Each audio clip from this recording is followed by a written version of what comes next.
Hello guys, welcome back to my channel. This is Manny, your pool home realtor. Today we're going to be talking about the Cape Coral real estate market. Yeah, as you guys know, I always put this information over there for you guys. So if you guys are new on my channel, hit that thumbs up, subscribe, because I always put this every single month to let you guys know what's going on over here in the real estate market.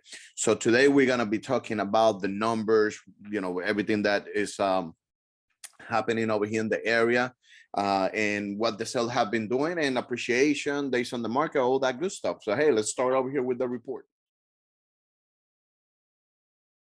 As you guys know, I have over here all my information.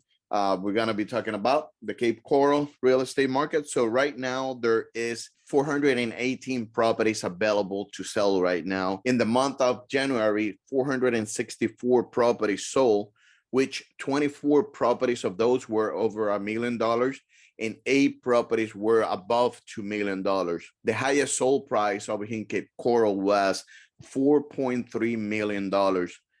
New home. So if you guys are thinking about buying a new home, or let's put it, from I pulled the data from 2020 and up, newer. So the properties are starting right now. Everything that we have in the market, or for sale right now in the system, $350,000 starting the new construction, or anything newer than 2020.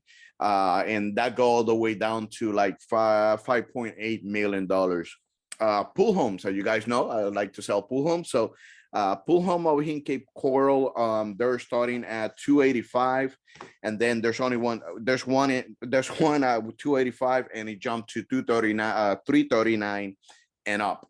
And that go all the way up to 6 million. So the sweet spot right now for a pool home in Cape Coral, I would say it would be that 400 to 500, 550. You could get a really nice, decent home, pool home on that price. So nothing. Let me go over here in the system, show you what the appreciation look at based on the market and all that. So hey, don't go. All right, guys. So hey, stay until the end of the video so you guys could get my little recap about the real estate market. So let's come over here. We are in Cape Coral, single family home, 2019. Let's put this all the way to 5 years back so you guys could see all the details. So this is 2017. If you guys could see how in mid 2020 our appreciation started going up. So now the median price, we are at 400,000. That's a medium price home over here in the Cape Coral area. The average, you guys could see, this is 2017. 2020 start to going up, and right now we are at 526. So hey, let me show you this really quick. The appreciation in Cape Coral have surpassed Fort Myers numbers. As you guys could see, the blue one is Fort Myers, the orange one is Cape Coral. You should be, a little bit down, but look on this, these last couple of months, it just, went back and forth, but this month it just passed it by, I would say, roughly $15,000. And I think one of the reasons that happened was the amount of $1 million homes that sold in Cape Coral. I think it surprised a little bit more the Cape Coral, the Fort Myers market. But there's a second thing. There's more inventory in Cape Coral, hitting Cape Coral, than it is on Fort Myers. So, closing wise, so Fort Myers, Fort Myers close was 304 and Cape Coral 464. So that's gonna push this number a little bit more higher. Just something, to take in consideration. So we're having more closing in Cape Coral. Based on the market for the median home, this is just regular market. Over here in 2019, it tried to went up a little bit, but look what happened over here. Just went down, and right now we are at 8 days. So if you put a house for that median price under the 400,000, you probably sell it in 8 days, or have an offer, of course, if it is comparable to the other homes around. The average home is starting at 23 days, so anything above that 529. So one thing to take in consideration is, if you see this climbing up, that means maybe that the price are getting a little bit, it's not an affordable price for other people, so it might stay in the market a little bit more longer. Two could be, maybe a slowdown in buyers. So who knows? Just keep an eye on it. Subscribe to the channel.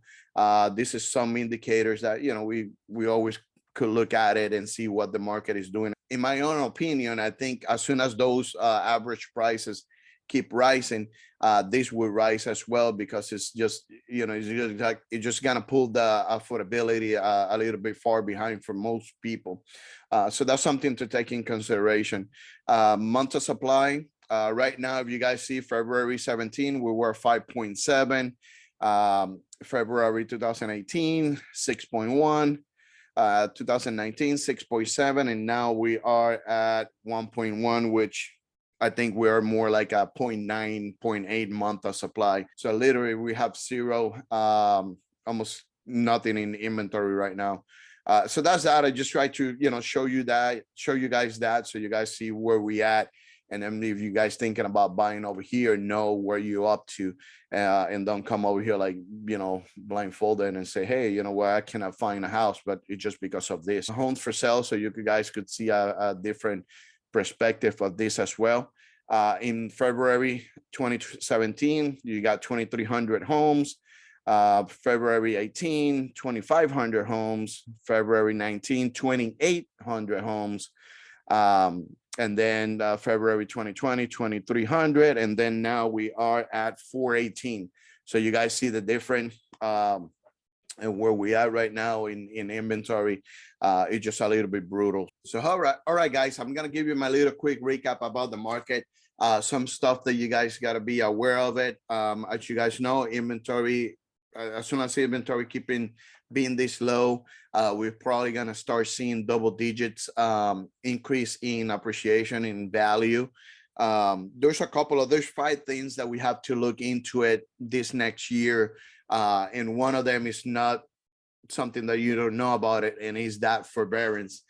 Forbearance, people are still not paying mortgage.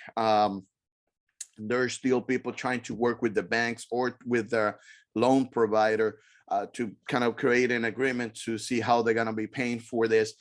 This is something that we always got to take a look at it, and nobody over here in this area at least is talking about it, and not even in the news, but that thread is still there. Get me granted, right now we're in season. We got a lot of people from all over the world buying homes over here, and all over the country too.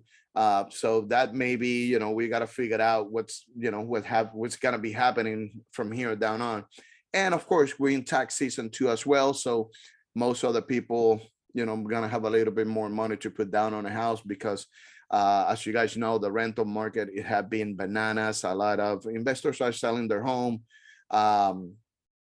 and rentals needs to find a place to live, a shelter, and fortunately, there's not that many rentals, and the rental properties that are there, they're super high. So that's something for another video. Second thing that we got to look into it, interest rate. As you guys know, interest rate is going to go up. How that's going to affect us, of course, is going to affect us in the aspect of, if you're purchasing a house 300,000 at 3%, it's not going to be the same thing as purchasing a $300,000 house at 4.5, 1.75. So just keep that in mind. If the market retract too as well, it's not the same. I'm gonna see if I could put over here the two difference in payments. So let's say, for example, you're purchasing a $300,000 house at 3%. And then you say, oh man, I'm gonna wait for the market to correct, or to level. And let's say next year that same house is at 280, but you're paying 5% of interest. So over here you're gonna see the two difference in interest rate. So just to let you know. Okay, so we already talked about the interest rate. The interest rate are gonna go up. I already gave you the information. So second thing, insurance companies are raising rates in an alarming rate, and dropping people too as well. If you don't have a newer roof, I think they're going say roughly 16 years, which is stupid. Oops, sorry. So if a roof lifespan is 40 years, 30 years, like, come on, why? Anyway, that's something different. I'm gonna see if I could interview an insurer agent, so they could kind of go through to, what's going on with these insurance companies. Remember, insurance agents, they sell insurance here and there. They don't work actually with the company. So let's see if we could get somebody in and talk about it. So anyway, insurance too are going up. Most of the people that own their home, that purchased the home in 2015, 16, 17, they purchased the house, let's see, for example, 150. They insured the house for 150. Now the house is worth 300,000. Guess what? You need now to insure the house at 300,000. If your house burned down and you only have $150,000 to build, now you won't be able to replace it. So that's something that's why pretty much the insurance are going up as well. As soon as your house value go up, your insurance is going to go up, because they got to insure that property for that same amount of money that it's worth. So that's that. Taxes, the same thing. Taxes might, if you're a second home or vacation home, your taxes might go up dramatically too, based on value. If you're a homeowner, if you're a primary resident, then the taxes only could go up maybe 3%. Is what if you got a homestead too. So you got to have that homestead exception on your taxes. So your taxes, the maximum that could go up is 3%. And then the last thing that I think it would affect our market, or real estate market, based off consumer and all that, would be, hey, we're probably going to be on a war. There is, stuff happening in Russia and Ukraine. So, I don't know how then the consumer is going to react to that. So, just, those kind of things we got to look into it and see on the market. Subscribe to the channel, as you guys could see over here. I show you all the data. And then if you guys need any help, let me know. You guys know where to find me. I'm going to put over here all my information. Nothing, just keep an eye on my channel. Thank you for subscribing. Thank you for being over here. And I see you in the next video. Take care, guys. Bye-bye.